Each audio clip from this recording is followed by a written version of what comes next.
тръгнем да палим елха, без да поканим нейният баща на елхата, на града, нейният стопанин? Кой ли ще е този отявлен човек?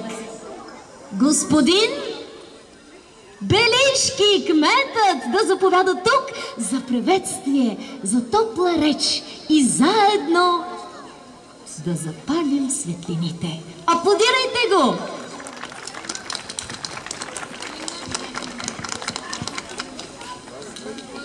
Добър вечер и здравейте, малки, големи и още по-големи деца.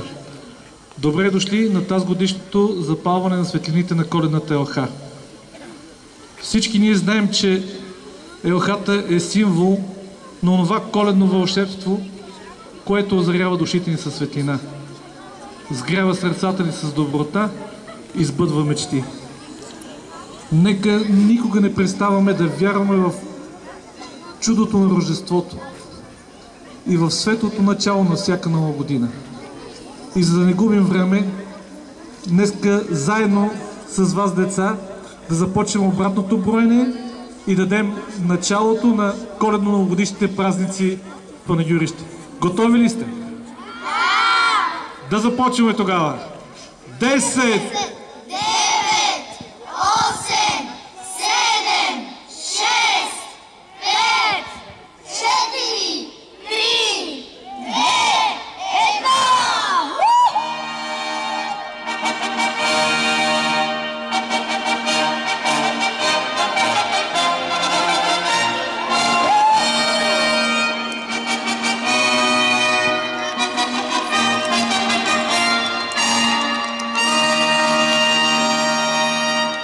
Прекрасна Коледа желая на вас, мили хора от Панагюрище.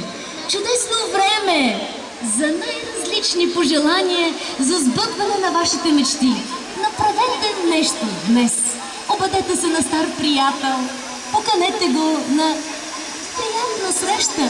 Купете си голям шоколад или просто елате с нас на нашето представление Лешник от Рушачката. Започваме само след малко в читалище Виделина, билети още има. Чудесата са за всички. Благодаря ви много, ще се видим след малко.